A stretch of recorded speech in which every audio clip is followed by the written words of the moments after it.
Hey guys, it's Max. Today we're going to be comparing two headphones that you guys have been asking us about. Both of them are premium. They both have active noise cancellation. We have the Sony WH-1000XM3s and the new Beats Solo Pro. We're going to look at a variety of things such as sound quality, the noise cancellation of course, battery life, comfort, build quality, and more. Let's start out with the cases themselves. They both come with these nice cases. The Sony's is slimmer, it's not as thick, but it's much wider and it's more of a hard case, whereas the Beats Solo Pros come with this very soft, nice feeling case, but it's not a hard case, so it's not going to give you the level of protection. And this means that if you're going to be traveling, you can easily shove this into your bag. The empty space can just kind of compress like this, so it doesn't take up that much room. On the inside, we just have the Beats Solo Pro headphones and nothing else inside of here, whereas with the Sonys, they come with a variety of accessories. Included, we have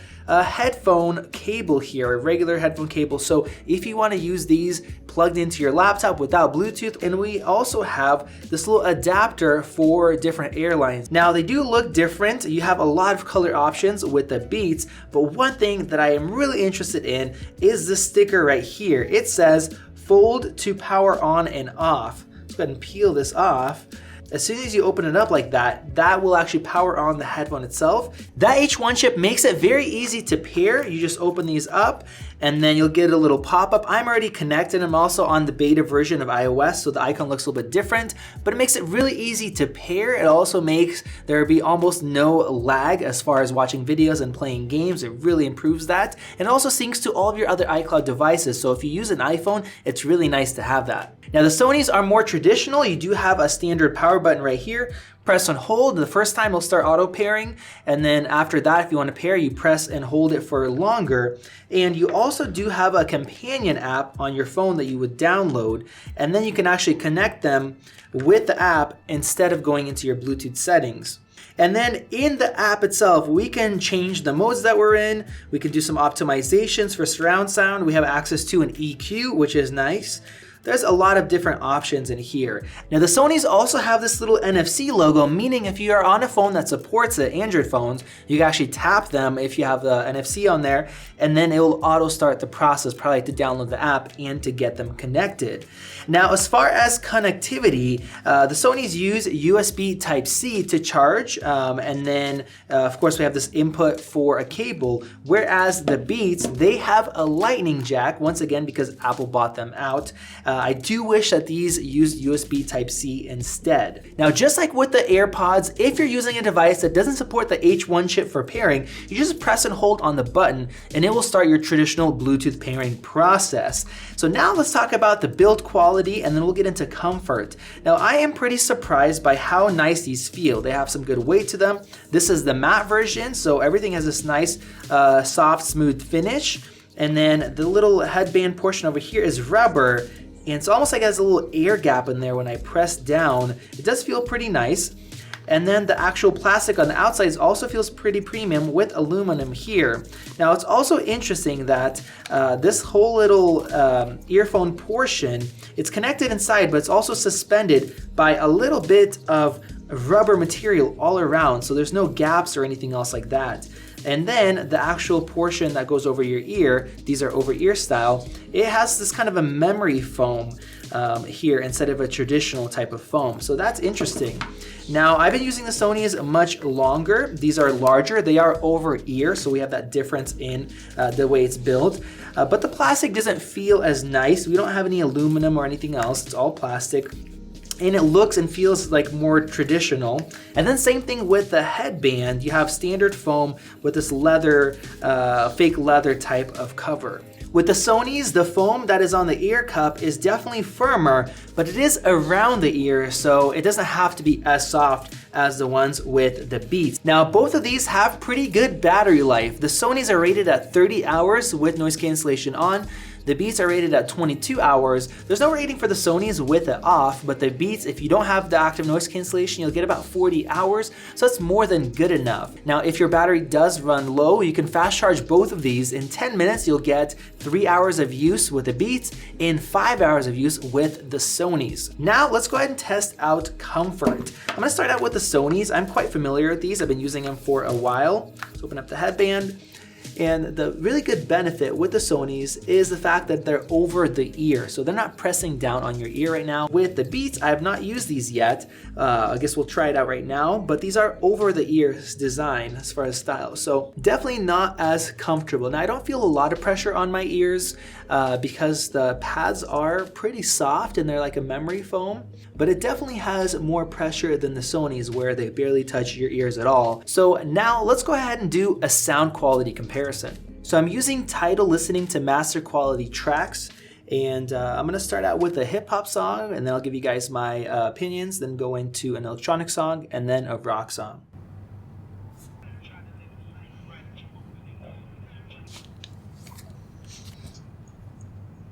All right, well, I have my personal verdict. I don't think either one of these are perfect unless you EQ them, which you have the ability to.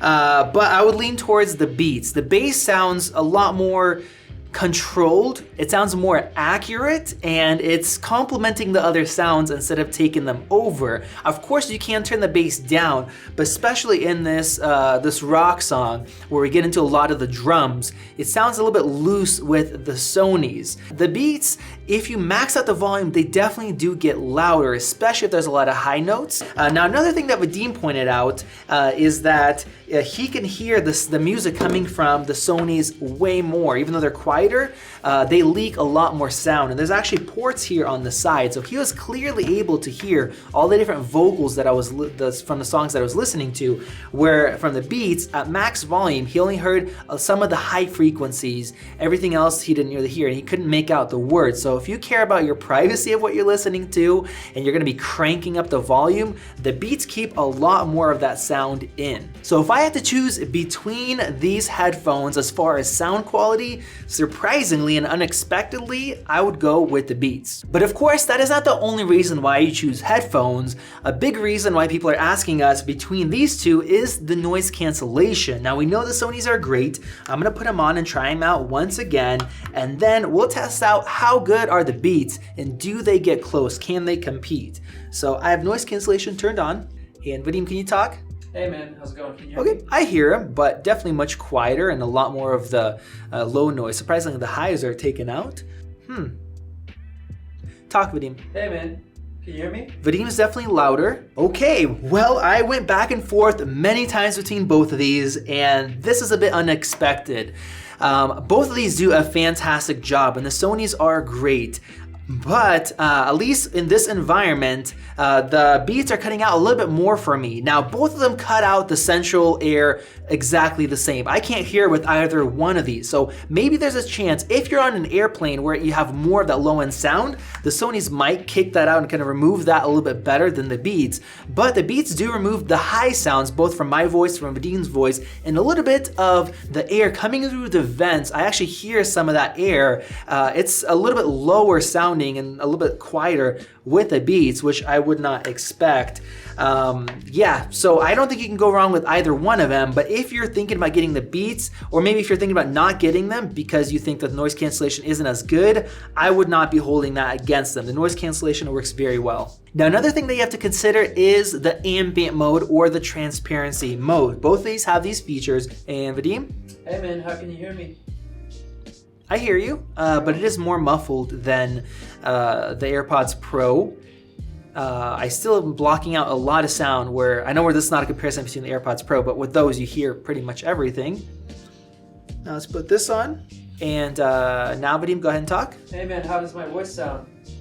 Your voice sounds more natural. I'm getting more of the high-end sound, maybe because these speakers are tuned more for high-end. For that ambient mode, if you care about it sounding as natural as possible, I would say the Beats are a little bit better. Now, of course, both of these headphones have microphones built into them, and if you're gonna use them for phone calls, for FaceTime, or other uses, you're gonna want good quality audio. So let's go ahead and compare them. This is a microphone quality test using the Sony headphones, the WH-1000XM3s. And this is the sound quality using the Beats Solo Pro. Let me know down in the comments section which one has a better microphone.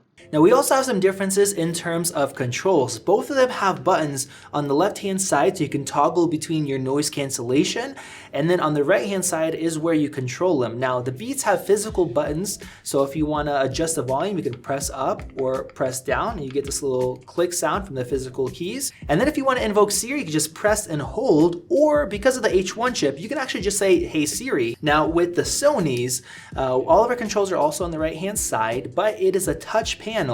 That means you don't have physical keys. You just slide your finger across this way if you want to skip a song or go back to reverse. You can also press to pause, and you can increase volume, decrease volume. It does feel kind of more futuristic, nicer not to have to click, but because of the touch panel I have had some accidental presses if I'm trying to make some adjustments or do anything else, skipping songs. And then sometimes if I try to decrease volume I will actually skip a song instead of doing that. So I think even though it's kind of cooler, more futuristic, it is a little bit less convenient. Alright guys, so now let's talk about prices. The Sony's MSRP for $350 compared to $299 for the Beats. Now of course prices do vary, so we'll have the best deals linked down below. If you guys buy through that link, that helps support the channel. That is greatly appreciated. So we don't have a big difference in price. The Sony gives you a little bit more value with that cable built in instead of having to buy it separately if you would choose so with the Beats. But testing these side by side and comparing them, I am quite surprised and I'm more impressed with the Beats than I thought I would. A lot of areas I kind of preferred the Beats, even though these are not my headphones. I don't want to sound like I'm biased towards them. These are actually my headphones. So I'm choosing the Beats in certain areas, but I think it comes down to a couple things. First off, if you're gonna wear them for say 5 hours at a time, the Sonys are gonna be more comfortable, whereas the Beats, the fact that they're over the ear, they're less comfortable for long periods of time, although they actually did a pretty good job. Now the other thing is, if you're on Android or iOS, now with the Sonys, it doesn't really matter. The technology is the same, the app is the same, but with the Beats, if you already are using an iPhone, everything is integrated. Switching the ambient modes with noise cancellation, that's integrated, having access to that W1 chip and Hey Siri support, and even the lightning jack that is built into this, it's really designed for iPhone users. So if you have an iPhone and you don't mind the over-ear design, I would personally go for the Beats. And if you're an Android user, then I think it's a little bit more of a harder choice, but in that case I might go with the Sonys, especially if you want an over-ear design. Overall, I was not expecting for the Beats to do as good as they did. I thought the Sonys would smoke them, but this kind of changed my mind a little bit. Let me know down in the comment section which one you would rather choose, and if you bought one of these, why you bought those. If you guys want to see more videos like this one, click that little circle above to subscribe and down below to enable notifications. This has been Max with Max Tech, and I will see you in the next video.